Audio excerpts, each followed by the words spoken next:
Typhoon Haiyan, or Typhoon Yolanda as it's called locally, was probably the biggest typhoon to ever hit land 3 months ago, and UNICEF was here very quickly after.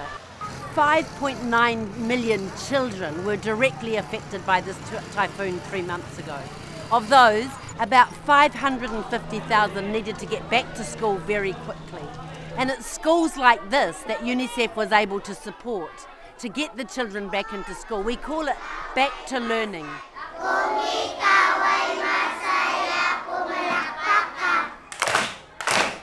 It's tents that we have, it's temporary classroom structures, it's support to teachers. Teachers to have their own psychosocial support. Teachers lost their homes, teachers lost their families, but they came back to school because they knew that getting kids back into learning was really important.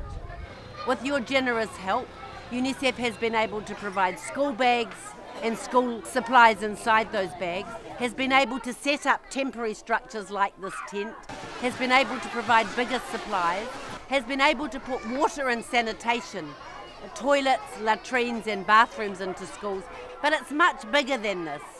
The school is part of the community.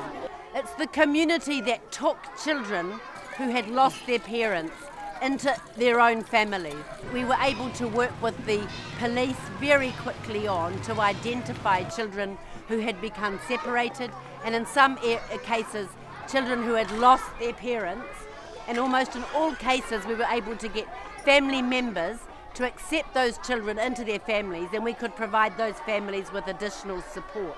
As well as that, we've been worried about the nutrition situation. This is a poor area even before the typhoon struck, and so UNICEF was able to work with the Department of Health and work with regional health authorities, and we were measuring children for any nutrition emergency. Any children who had become with acute malnutrition, we've been able to get them into hospitals and facilities to give them the extra nutrition that they need. We need to bring joy for them. We need to make learning a really positive thing for their families and for their communities. I thank each and every one of you, and again tell you we are here. We were here before it happened, we were here after it happened, and we will be staying.